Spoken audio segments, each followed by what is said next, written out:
اس سے پہلے سورہ آل عمران کی مختلف آیتوں کا خلاصہ پیش کیا گیا۔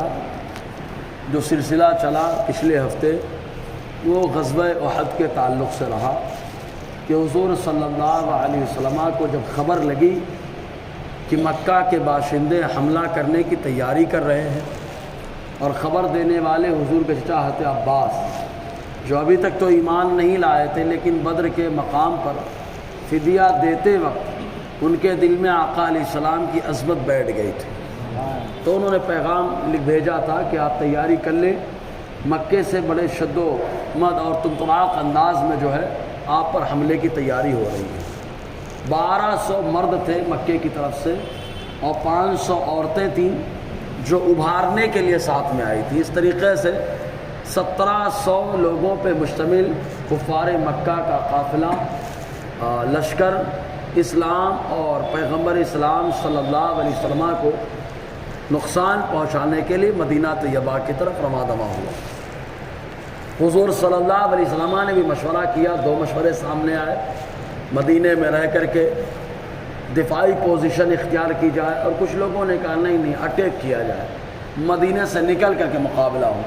بہرحال حضور صلی اللہ علیہ وسلم اندر گئے عائشہ صدیقہ کے حجرے میں، اور جانے کے بعد حضور تیار ہو کر کے تشریف لائے۔ زرہ پہن رکھی تھی، نیزہ، برچھی اور تلوار، جس سے ذوالفقار حیدری کہا جاتا ہے، بعد میں آقا علیہ السلام نے ہتھیلی کو دے دیا تھا، تو لے کر کے باہر آئے۔ تب صحابہ کرام کو جو باہر اٹیک کی پوزیشن اختیار کرنے کا مشورہ دے رہے تھے، ان کو احساس ہوا کہ ہم سے جوش میں بہت بڑا معاملہ ہو گیا، معذرت کرنے لگے۔ حضور نے فرمایا نہیں، اب تو جو ہو گیا سو ہو گیا۔ نبی جب سامان حرب و ضرب سے اپنے آپ کو لیس کر لیں تو جب تک مقابلہ نہیں کرتے تب تک وہ نہیں اتارتے۔ تو صحابہ کرام حضور صلی اللہ علیہ وسلم کے ساتھ چلے۔ 1000 لوگوں پر مشتمل یہ لشکر تھا، جن میں سے 300 منافقین بھی تھے جو اس میں شامل تھے۔ پہلی بار منافقوں کو حضور نے شامل کیا۔ یاد رکھو، منافقوں کے ساتھ اتحاد کیا ہوتا معلوم؟ یہ اینڈ ٹائم پہ دھوکہ دیتے ہیں۔ اتحاد قدم بھر کے اس کے بعد اپنی جان بچانے کے لیے، اپنا فائدہ نکالنے کے لیے کام بتا کے دھوکہ دے کے چلے جاتے ہیں۔ حضور کو معلوم تھا کہ بعد میں لوگ ایسی باتیں کریں گے، اس لیے اتحاد کر کے بتایا کہ دیکھو ان کا اتحاد فائدہ پہنچاتا ہے یا نقصان۔ اور یہ اینڈ ٹائم پہ 300 لوگ دھوکہ دے کے بھاگے۔ کب دھوکہ دے کے بھاگے؟ آپ دیکھیں، حضور صلی اللہ علیہ وسلم احد کے میدان میں جب آئے تو آقا علیہ السلام نے لشکر کو وہاں پر الگ الگ مقامات پر تقرری فرمائی۔ جھنڈا حضور صلی اللہ علیہ وسلم نے الگ الگ لوگوں کے ہاتھ میں دیا۔ مہاجرین کا جھنڈا باب العلم فاتح خیبر مولائے بشر حضرت علی کرم اللہ تعالی وجہ الکریم کے ہاتھ میں حضور نے دیا۔ ایک روایت میں آیا تھے مصعب ابن عمیر جو مبلغ مدینہ ہے، جن کی محنتوں سے مدینے کو اللہ تبارک و تعالیٰ نے یثرب کے بجائے مدینۃ الرسول کا لقب عطا فرمایا۔ یہ حضرت مصعب ابن عمیر کی محنت تھی، ان کی محنت کی بدولت اسلام کا جو مرکز و سینٹر بنا، دار الخلافہ یا دار الامارہ بنا مدینہ طیبہ، یہ مصعب ابن عمیر کی محنتیں تھیں۔ انہوں نے پورے مدینے میں ماحول جا کر کے بنایا۔ پھر مدینے والوں نے آ کر کے حضور سے گزارش کی کہ مکے میں بڑی تکلیف ہے، آپ مدینہ آ جائیے، ہم ہر طریقے سے آپ کا سپورٹ کریں گے۔ آقا علیہ السلام نے ان کی باتوں کو سنا اور دل کے احساسات اور جذبات کو خیال فرمایا، تو ہجرت فرما کر مدینہ طیبہ تشریف لے گئے۔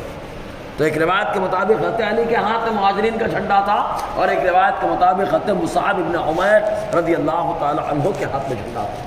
اور انصار میں 2 قبیلے تھے، اوس و خزرج۔ آقا علیہ السلام نے دونوں قبیلے کے سردار کے ہاتھ میں جھنڈا دیا۔ پہنچے احد کے میدان میں۔ جب وہاں میدان میں پہنچے تو آقا علیہ السلام نے سب سے پہلے کوہ عینین جو احد پہاڑی کا ایک حصہ ہے، وہاں پہ ایک شگاف تھا، تو اس کے ذریعے سے جو ہے پہاڑ کے پیچھے سے برابر شگاف پار کر کے، درہ پار کر کے اس طرف آیا جا سکتا تھا اس وقت۔ تو اسی شگاف پر آقا علیہ السلام نے اسی درے پر 50 تیر انداز صحابہ کرام کا تقرر کیا۔ اور ایک بات بڑی مزے کی ہے، ابھی مدینہ سے احد کے لیے چلے تو صحابہ کا انتخاب ہو رہا تھا۔ انتخاب کے موقع پر کچھ لوگوں کو کم سنی اور کم عمری کی وجہ سے کہہ دیا گیا نہیں جنگ کے لائق نہیں. ان میں سے 2 صحابی بڑے دلچسپ معاملہ. ایک کا نام رافع ابن خدیج رضی اللہ تعالیٰ، عمر کم لیکن تیر انداز غضب کے، نشانہ غضب کا، نشانہ بڑا اچھا لگاتے تھے، تیر اندازی بڑی شاندار کرتے تھے. تو صحابہ کرام نے ان کے بارے میں حضور کو مشورہ کیا کہ حضور مشورہ دیا کہ حضور اگرچہ یہ عمر میں کم ہے لیکن بڑے غضب کے تیر انداز ہے، لہٰذا ان کو ساتھ لے لینا چاہیے. تو آقا علیہ السلام نے فرمایا جب ایسا معاملہ ہے تو ان کے ہنر کو سراہا جائے اور جو ہے ساتھ میں لے لیا جائے. آقا نے کیا ذہن دیا؟ عمر مت دیکھنا، آدمی کے کمال کو دیکھنا. اور ہمارے یہاں عمر، اسی لیے فارسی کی کہاوت بڑی شاندار ہے، بزرگی بعقلس نوسال، بزرگی عقل سے ہے عمر سے نہیں. سمجھ میں آیا نا؟ تو آقا نے ان کو لے لیا. تو ایک صحابی اور جن کی عمر کم تھی، سمورہ ابن جندب، انہوں نے کہا حضور اگر ان کو آپ لے رہے ہیں تیر اندازی کی وجہ سے تو میرے اندر اللہ نے طاقت ان سے زیادہ دی ہے، میں کشتی میں ان کو ہرا سکتا ہوں، میں کشتی میں ان کو ہرا سکتا ہوں. حضور صلی اللہ علیہ وسلم نے فرمایا مقابلہ ہو جائے.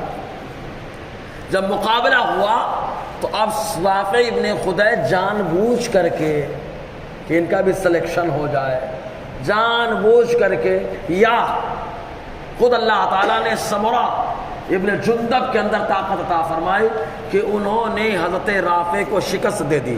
آقا علیہ السلام مسکرائے اور فرماتے ہیں سمرہ کو بھی اس لشکر میں شامل کر لیا جائے. عمر کم ہے لیکن جذبہ بڑا زبردست تھا، حضور نے ان لوگوں کو بھی شامل فرمایا. بہرحال جب احد کے میدان میں پہنچے تو شگاف اور درے پر 50 تیر انداز صحابہ کو مقرر فرمایا. روایت میں آیا کہ وہاں پر حضور نے اس لیے مقرر فرمایا کہ پیچھے سے حملہ ہو سکتا ہے، اور سامنے سے جو حملہ ہوتا ہے آدمی دفاعی پوزیشن میں رہتا ہے، مقابلہ کر لیتا ہے، لیکن پیٹھ کے پیچھے جو حملہ ہوتا ہے یہ بڑا خطرناک ہوتا ہے. اسی لیے کہا جاتا ہے کھلا دشمن اچھا ہوتا ہے، منافق بڑا ڈینجر ہوتا ہے، کیونکہ منافق پیچھے سے چھرا مارتا ہے اور کھلا دشمن سامنے ہوتا ہے. تو دشمن کھل جائے تو یہ کمال ہے، دشمن چھپا رہے تو یہ نقصان ہے. سمجھ رہے نا؟ دشمن چھپا رہے تو یہ نقصان ہے. آدمی شیطان سے بچنے کے لیے حربے کر سکتا ہے، لیکن انسانی شیطان، حضور نے فرمایا تم کو یہی رہنا ہے. عبداللہ ابن جبیر کو ان کا سردار مقرر کیا اور فرمایا تم لوگوں کو ہٹنا نہیں ہے، چاہے ہم کو فتح ملے چاہے شکست. ان کا تقرر کیا. اس کے بعد آقا علیہ السلام نے مقدمہ، مطلب داہنی میمنہ جو داہنی طرف کا لشکر ہوتا ہے اس کا تقرر، بائیں طرف کا تقرر، سامنے پیچھے، اور قلب میں آقا علیہ السلام آرام فرما ہوئے. ادھر مکہ سے کفار کی طرف سے 1200 مرد اور 500 عورتیں تعداد میں زیادہ. یہ لوگ آئے دف بجاتے ہوئے، خوب دھوم مچاتے ہوئے اور رجزیہ کلمات پڑھتے ہوئے، لوگوں کو ابھارتے ہوئے آئے. جب میدان میں تو آتے ہی مقابلہ شروع ہوا. پہلے شخصی مقابلہ شروع ہوا کہ ایک ایک آدمی کا مقابلہ ہوتا تھا. تو سب سے پہلے کفار مکہ کی طرف سے ابو عامر یہ سامنے آئے. ابو عامر یہ ان کو فاسق کہا جاتا تھا، فاسق ہے ابو عامر.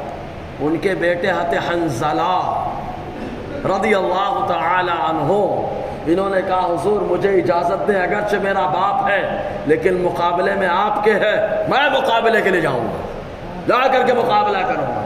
ہمارے یہاں ہوتے تو 10 لوگ مشورہ دیتے، شرم نہیں آتی؟ باپ تو جنت کا دروازہ ہے، باپ کے مقابل میں جا رہا ہے، لیکن یہ نہیں دیکھ رہا کہ باپ کس کے مقابل میں آ رہا ہے. باپ کو بھی تو دیکھنا چاہیے کس کے مقابل میں آیا. تو ایسے ہی کبھی کبھی 2-4 لوگ مشورہ دینے لگتے، مولانا کو کیا سمجھتا، ہم کو سمجھتا. ارے تم جس کے ساتھ سپورٹ میں جا رہے ہو یہ ذرا سوچو قیامت میں کیا وہ کام آئے گا، قیامت میں کام کون آئے گا یہ ذرا دیکھیں. آپ قبر میں کیا وہ لیٹے گا کہ آپ کے قبر میں وہ آپ کو عذاب قبر سے بچائے گا؟ کس کے سپورٹ میں جا رہے ہیں؟ دیکھو آتے حنظلہ رضی اللہ تعالیٰ نے کہا اگرچہ میرا باپ ہے لیکن آپ کے مقابل میں اجازت دیجیے. حضور کے حکمت، آقا علیہ السلام نے منع فرمایا، رہنے دو. حضور نے منع فرما دیا. ابو عامر فاسق آیا، واپس چلا گیا. دوسرا شخص آیا جن کا نام طلحہ ابن طلحہ تھا، آیا. آقا علیہ السلام نے حضرت علی کو اشارہ کیا، حضرت علی کو آقا علیہ السلام نے اشارہ کیا، حضرت علی مقابلے کے لیے گئے، اور جانے کے بعد حضرت علی نے تحقیق تیغ کیا، ایسے ہی ہوتے کرتے مقابلہ چلتا رہا۔ پھر ایک تلوار تھی حضور کے پاس جس میں ایک عربی میں شعر لکھا ہوا تھا، جس میں یہ ہے کہ بزدلی میں کوئی بہادری نہیں، یعنی جو بزدل ہوتا اس میں بہادری نہیں ہوتی۔ خبر ہے نا، بزدل آدمی کتنی طاقت دکھائے، بہادری نہیں کر پاتا، اور بہادر آدمی کمال کر جاتا ہے، اس کے پاس تلوار نہ بھی ہو تو بھی وہ بہادر ہوتا ہے۔ خبر ہے کہ نہیں آپ؟ تو اشعار لکھے تھے اس میں، اور شکست میں عزت نہیں، یہ سب اس کے کلمات تھے۔ تو آقا علیہ السلام نے اس تلوار کو اٹھایا اور ارشاد فرمایا اس تلوار کا حق کون ادا کرے گا؟ حضرت ابو دجانہ رضی اللہ تعالی عنہ کھڑے ہوئے، کہا سرکار اس کا حق کیا ہے؟ کہا مقابلہ کرو کفار سے یہاں تک کہ یہ تلوار ٹیڑھی ہو جائے، یہاں تک کہ یہ تلوار ٹیڑھی ہو جائے۔ کہا سرکار یہی اس کا حق ہے تو میں ادا کرنے کے لیے تیار ہوں۔ حضرت ابو دجانہ نے ایسا مقابلہ کیا کہ مردوں کو چیرتے ہوئے چلے گئے۔ عورتوں کے پاس ہندا جو اب تک ایمان نہیں لائی تھی، ابو سفیان کی بیوی، ابو سفیان بھی ابھی ایمان نہیں لائے تھے، ہندا وہ سامنے دب بجا رہی تھی، مردوں کو ابھار رہی تھی۔ ابو دجانہ نے تلوار ٹائٹ کر لی، ٹال لیا۔ جب تلوار تان لیا تو ہندا چلانے لگی، ارے تم مسلمان ہو، مسلمانوں کو تو اسلام نے عورتوں پہ حملہ کرنے سے منع کر دیا۔ واہ کیا اسلام کی تعلیم ہے یار۔ حضرت ابو دجانہ نے خالی اتنا سننے کے بعد فوراً تلوار نیچے کر لی، واپس چلے آئے۔ حضرت علی کرم اللہ وجہ الکریم ایک شخص کے مقابلے میں پہنچے، خالی اس کو ایک تلوار ماری، زخم کھایا، گر پڑا، مارا نہیں، واپس چلے گئے۔ لوگوں نے کہا اے علی آپ اس کو ختم کر کے کیوں نہیں آئے؟ آپ نے فرمایا مجھے مصطفیٰ جان رحمت نے اللہ کا شیر کہا ہے، اور شیر کے حملے سے اب تک کون بچ پایا ہے جو یہ بچے گا، لیکن میں کیوں واپس آیا؟ واپس آنے کی وجہ تو پوچھو۔ کہا وجہ کیا تھی؟ کہا جب میں نے تلوار سے وار کیا گھوڑے سے نیچے گر گیا، اور جب نیچے گرا تو اس کے بدن پہ جو کپڑا تھا وہ نکل گیا، جس کی وجہ سے اس کی سطر کھل گئی، تو مجھے حیا اور شرم آئی کہ اس کی سطر پہ نظر پڑے، اس لیے میں پیچھے ہٹ گیا۔ رہا اس کا معاملہ تو کام تمام ہو جائے گا۔ صحابہ نے دیکھا حضرت علی نے جو کہا تھا وہ مکمل ہوا۔ مقابلہ ہوتا رہا، شباب کو مقابلہ چلتا رہا۔ منافقین نے اپنی سازش، حضرت امیر حمزہ رضی اللہ تعالیٰ، اس وقت تو خالی بہادری دو ہی جگہ نظر آ رہی تھی، سارے بہادر تھے وہاں پہ، لیکن رشک شجاعت کوئی دے رہا تھا تو حضرت امیر حمزہ، حضرت علی، حضرت امیر حمزہ رضی اللہ تعالیٰ میں مقابلہ زبردست کر رہے تھے۔ کئی لوگوں کو تحتے کیا، ابو شیبہ وغیرہ کئی لوگوں کو مارا۔ ادھر منافقوں نے سازش کرنا شروع کر دی۔ گتھم گتھا ہونے سے پہلے سازش کیا کی؟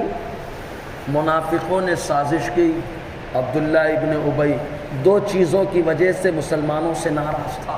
ناراض تو بہت پہلے سے تھا، منافق تو منافق ہوتا ہے، وہ کبھی نہیں خوش ہوتا ہے، منافق کبھی نہیں خوش ہوتا ہے، وہ کوئی نہ کوئی بات میں خامی نکال ہی دے گا، سمجھ رہے نا، اس کی عادت ہی ویسی ہے، سمجھ رہے نا۔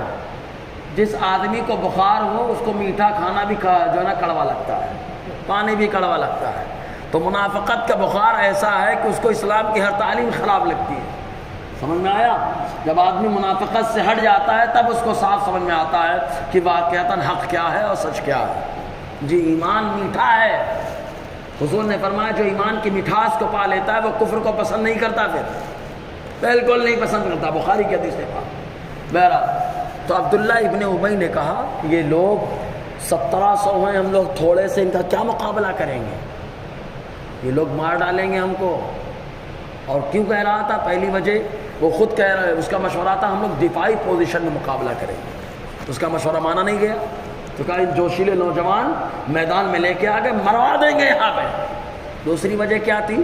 جب حضور مدینے سے نکلنے لگے تو کچھ یہودی جو عبداللہ ابن ابی اور اس کے ساتھیوں کے جو ہے نا دوست حلیف تھے، وہ لوگ تیار ہو کر کے آ گئے اور حضور سے کہتے ہیں ہم بھی آپ کا مقابلہ کریں گے، آپ بھی آسمانی دین رکھتے ہیں، ہم بھی آسمانی دین رکھتے ہیں، لہٰذا ہم دونوں ایک دوسرے کا سپورٹ کر سکتے ہیں۔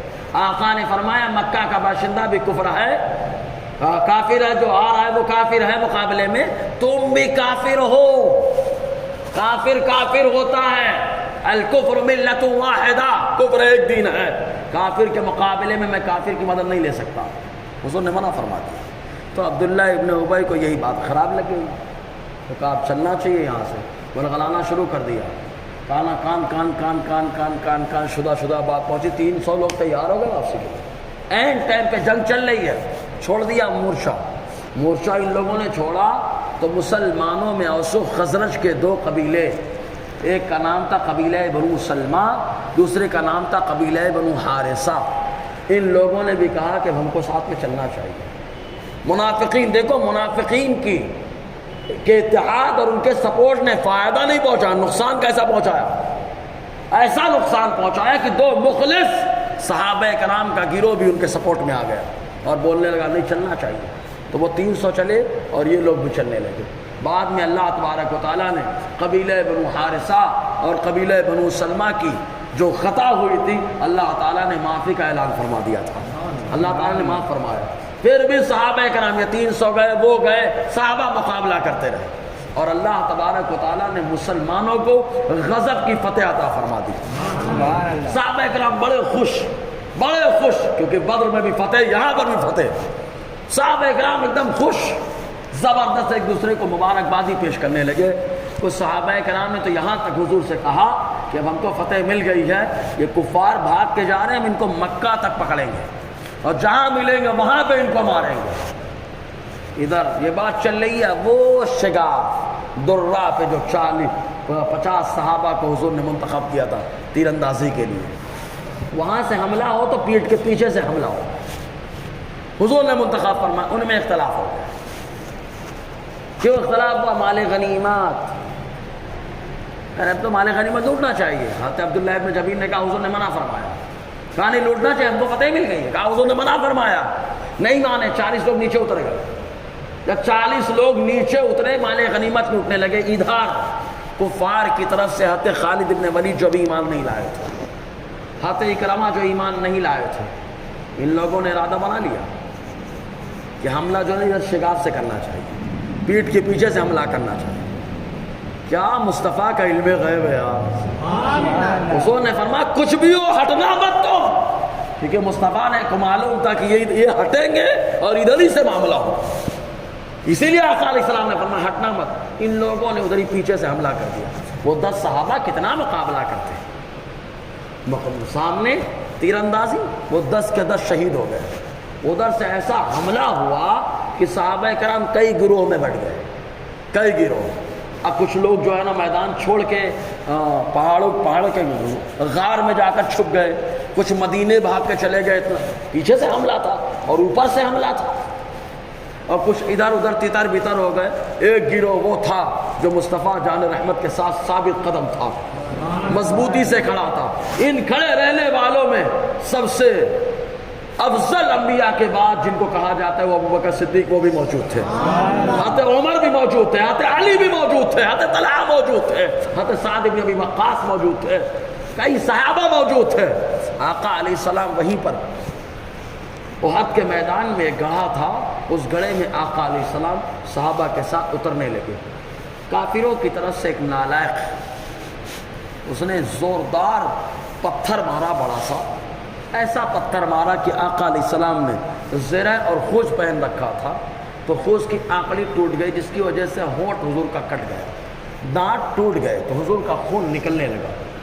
جیسے ہی یہ ہوا کفار نے بابیلا مچا دیا، الآن قتل محمد صلی اللہ علیہ وسلم، اب محمد صلی اللہ علیہ وسلم شہید ہو گئے۔ پورے میں کھلبلی مچ گئی، کیا ہوا کیا ہوا، مدینے تک بات پہنچ گئی کہ حضور شہید ہو گئے، حضور شہید ہو گئے۔ ادھر آقا علیہ السلام اس کے گلے میں اترے، وہیں سے فرمایا علی آج تم کو مقابلہ کرنا ہے۔ حضرت علی کرم اللہ وجہ الکریم 40 زخم آپ کو لگے، لیکن حضرت علی اس کے باوجود تلوار لے کر کے میدان میں آئے، مقابلہ کر رہے ہیں۔ حضرت سعد بن ابی وقاص سے حضور نے فرمایا سعد تم کو تیر اندازی کرنا ہے۔ حضرت طلحہ رضی اللہ تعالیٰ عنہ چاروں طرف حضور کے گھوم رہے ہیں، وہ فرماتے ہیں میرے اوپر زخموں کے ایک دم نشان بہت زیادہ پڑ چکے تھے، آقا علیہ السلام کو بچانے کے لیے میں نے ہاتھ لگایا تھا، میرا ہاتھ شل ہو گیا تھا، صحابہ کرام کی قربانیوں کا یہ معاملہ، لیکن تھوڑے تھے، مصطفیٰ کے ساتھ جمے تھے، اللہ تبارک و تعالیٰ نے پھر ان مسلمانوں کو فتح عطا فرما دی۔ کفار بھاگ کھڑے ہوئے، ان کو لگا کہ ہم سب کو مار چکے ہیں، حضور شہید ہو گئے، سب چلے گئے واپس۔ جب چلے گئے تو اب ادھر معاملہ سب آقا علیہ السلام باہر تشریف لائے، صحابہ کرام کو دیکھا جانے لگا تو آقا علیہ السلام کے چچا حضرت امیر حمزہ رضی اللہ تعالی عنہ، کئی صحابہ شہید ہوئے لیکن ان کی شہادت خطرناک شہادت تھی۔ آقا علیہ السلام نے جب ان کو دیکھا تو آنکھ سے آنسو بہنے لگے، کیونکہ شہادت کا معاملہ ہی بڑا عجیب تھا۔ کیا ہوا تھا معلوم؟ جب مسلمان کئی گروپوں میں بٹ گئے، کوئی جان بچانے کے لیے پہاڑ کے پیچھے، کوئی غار میں، کوئی مدینہ چلا گیا، اور آقا علیہ السلام وہی گلے میں آ گئے، تو اس وقت حضرت وحشی رضی اللہ تعالی عنہ جو بعد میں ایمان لائے، اور انہوں نے خود کہا جب میں ایمان نہیں لایا تو روئے زمین میں سب سے اچھے آدمی کو میں نے شہید کیا، اور جب ایمان لایا تو روئے زمین کے سب سے بدتر آدمی کو جہنم پہنچایا۔ معلوم ہے مسیلمہ کذاب جس نے نبوت کا دعویٰ کیا، جس نے ان کو جہنم پہنچایا تھا وہ حضرت وحشی رضی اللہ تعالیٰ عنہ ہے۔ بعد میں جب ایمان لائے تو آقا علیہ السلام نے حضرت وحشی کے گناہ کو معاف کر دیا۔ ہوا کیا تھا؟ حضرت وحشی رضی اللہ تعالیٰ عنہ، ان کا جو مالک تھا کافر، اس نے کہا تھا کہ آپ کو حضور کے چچا حضرت امیر حمزہ کو شہید کرنا ہے، مارنا ہے۔ جب یہ نیزہ لے کر کے جانے لگے چھپ کر کے تو ہندا نے سن لیا کہ یہ حضرت امیر حمزہ کو شہید کرنے جا رہے ہیں، تو اس نے بلایا اور بلا کر کہا اگر تم نے میرے باپ کا بدلہ لیا عتبہ کا تو میں تم کو سونے سے تول دوں گی، اور جتنا کہو گے اتنا انعام۔ جوش میں آ گئے اور ان کے مالک نے کہہ دیا تھا مارو گے تو آزادی مل جائے گی۔ تو چھپتے چھپاتے حضرت امیر حمزہ مقابلہ کر رہے تھے، چھپتے چھپاتے گئے، آپ مقابلہ کر رہے تھے، اچانک ایک بڑے سے پتھر کے پیچھے چھپے ہوئے تھے، اچانک نکلے اور ایسا نیزہ مارا کہ زیر ناک نیزہ لگا، آر پار ہو گیا۔ حضرت امیر حمزہ آر پار ہوا، پھر بھی اللہ کا شہر مقابلہ کر رہا، دوڑا لیا حضرت امیر حمزہ نے، نیزہ لگا پھر بھی دوڑا لیا۔ کمر پہ چوٹ لگ جائے تو آدمی وہیں گر جاتا ہے، لیکن اللہ تبارک و تعالیٰ نے واقعتاً شیر بنایا، دوڑا لیا، وحشی بھاگنے لگے۔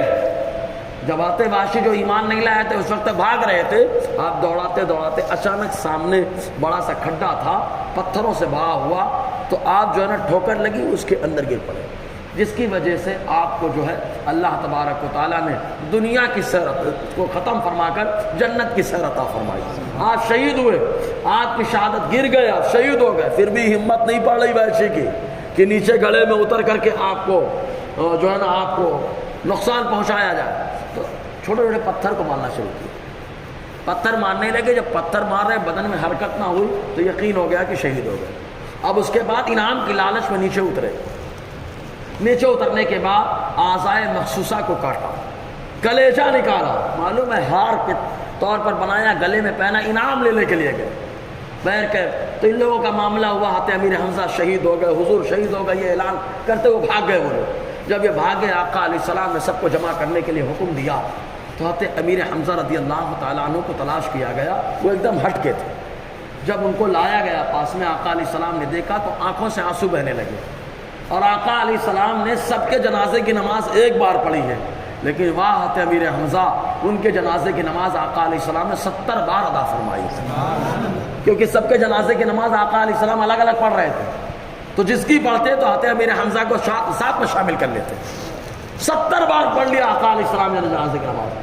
ایک بار مصطفیٰ پڑھ لیں تو قبر میں اجالا ہوتا ہے، وہ حضرت امیر حمزہ جن کو مصطفیٰ نے 70 بار، میں نے تو غور کیا تو نتیجہ میں نے یہ نکالا، یہ میرا اپنا وجدان بولتا ہے، حضور نے فرمایا یہ احد کی پہاڑی ہے جو مجھ سے محبت کرتی، میں اس سے محبت کرتا ہوں، حضور نہیں فرمایا؟ اور احدی میں حضور کا چچا ہے، تو آقا کو پہلے ہی سے معلوم تھا، اے احد تو معمولی نہیں ہے، تیرے آغوش میں جو آنے والا ہے وہ میرا چچا ہے جو مجھے سب سے زیادہ پیارا ہے۔ آقا علیہ السلام نے حضرت زبیر ابن عوام کو بلایا جو حضور صلی اللہ علیہ وسلم کے پھوپھی ذات بھائی ہیں، حضرت ابوبکر صدیق کے داماد ہیں، حضرت اسماء بنت ابوبکر کے جو شوہر ہیں، ان کو بلایا، فرمایا آپ اپنی والدہ صفیہ کو مت آنے دینا یہاں پر۔ کیوں؟ اس لیے کہ وہ تمہاری والدہ حضرت امیر حمزہ کی سگی بہن ہے میری پھوپھی، اگر وہ دیکھیں گی تو برداشت نہیں کر پائیں گی، ان کو مت آنے دینا۔ حضرت زبیر ابن عوام نے کہا کہ میں نے روک رکھا تھا، اسی دوران ایک خاتون، ایک صحابیہ، ان کو خبر لگی کہ حضور شہید ہو گئے، بڑے ٹینشن میں بھاگتی ہوئی آئیں، جبکہ ان کا معاملہ ایسا کہ ان کے والد بھی شہید، ان کے بیٹے بھی شہید، ان کے شوہر بھی شہید، ان کے بھائی بھی شہید، جن کے گھر میں 4 شہید۔ جب پہنچی احد کے میدان میں تو لوگوں نے کہا تمہارے شوہر، تمہارے بیٹے، تمہارا باپ، تمہارے بھائی سب شہید ہو گئے۔ تو انہوں نے کہا یہ مجھے معلوم ہے، یہ بتاؤ کہ آقا علیہ السلام کیسے ہے؟ تو لوگوں نے بتایا حضور صلی اللہ علیہ وسلم احد کی پہاڑی پر بیٹھے ہوئے ہیں۔ تو وہ دوڑتے ہوئے آقا کے پاس گئے اور چہرہ دیکھا، اور دیکھنے کے بعد ان کی زبان سے برجستہ ایک جملہ نکلا، اے اللہ کے نبی صلی اللہ علیہ وسلم آج صحیح و سالم ہے، اب آپ کے بعد ہر غم مجھے معمولی معلوم ہوتا ہے۔ جبکہ شوہر، بیٹے، باپ اور بھائی 4 گھر میں شہید تھے۔ یہ حضور صلی اللہ علیہ وسلم احد کا معاملہ۔ تو حضور صلی اللہ علیہ وسلم کو احد میں دندان مبارک ٹوٹا تھا، ہونٹ کٹا تھا، خون نکلا حضور صلی اللہ علیہ وسلم کا۔ اس موقع پر آقا علیہ السلام کے جانثاروں میں سے 70 نے جام شہادت نوش فرمایا۔ اکثر صحابہ زخمی، اور ان میں سے بعد میں جو لوگ مدینہ بھاگ کے آئے یا ادھر ادھر گئے تو اللہ تبارک و تعالیٰ نے بعد میں ان کی معافی کا اعلان بھی فرمایا۔ تو 2 قبیلہ جو بھاگا تھا، پہلا قبیلہ بنو حارثہ اور دوسرا قبیلہ بنو سلمہ۔ اللہ تبارک و تعالیٰ نے آج کی جو آیت کریمہ ہے، اس آیت کریمہ میں انہی دونوں قبیلوں کا ذکر فرمایا ہے۔ اللہ تبارک و تعالیٰ ارشاد فرماتا ہے اذ ہمت طائفتان،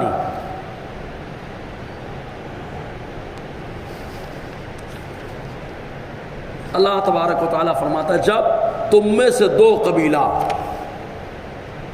قبیلوں نے ارادہ کیا ان تفشلا، کہ وہ بزدلی اختیار کریں، یعنی بھاگ جائے۔ کون سے 2 قبیلے؟ قبیلہ بنو سلمہ، قبیلہ بنو حارثہ، بزدلی اختیار کریں۔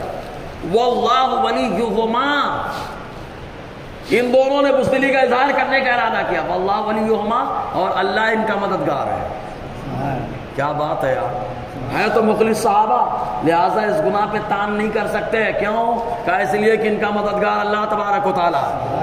معلوم ہے بعد میں وہی لوگ جن کی وجہ سے احد میں شکست ہوئی، حضرت خالد، حضرت اکرمہ، ابو سفیان رضی اللہ تعالیٰ، حضرت ہندہ، بعد میں حضرت عمر کا جب زمانہ آیا تو ان لوگوں نے شام کے اور مصر کے اور ایران کی فتوحات میں وہ کردار ادا کیا ہے کہ تاریخ میں سنہرے الفاظ میں آپ کا ذکر کیا جاتا ہے۔ حضرت ہندہ تو جب جاتی تھی جنگ میں مقابلہ کرتی تھی، لوگوں کو بھارتی تھی، کوئی پوچھتا تھا ہندہ بہت جوش بچوں نوجوانوں کو دلا رہی ہو، تو آپ فرماتی مجھ سے ایمان لانے سے پہلے بڑے بڑے گناہ ہوئے ہیں، میں جتنا کر رہی ہوں سب ان گناہوں کا کفارہ ہے، تاکہ وہ گناہ مٹ جائیں۔ صبر ہے نا جن کی وجہ شکست ہوئی۔ تو اللہ تبارک و تعالیٰ فرماتا ہے واللہ ولیہما، اور اللہ ان دونوں کا معاون، مددگار ہے، ولی ہے۔ وعلی اللہ فلیتوکل المؤمنون، اور اللہ ہی پہ ایمان والوں کو بھروسہ کرنا چاہیے، بھروسہ صرف اللہ تبارک و تعالیٰ۔ اب بھروسے کا نتیجہ کیا ہے؟ تو کہا بھروسے کی کوئی مثال چاہیے، تو کہا بدر ہے نا، فوراً آگے بدر کا ذکر ہے۔ بدر میں اللہ نے کیسے مدد فرمائی اور کیا ہوا، انشاءاللہ اس پر روشنی رہے گی۔ اللہ تعالی ہم سب کو فیضان قرآن، برکات قرآن سے مالا مال۔ اس سے پہلے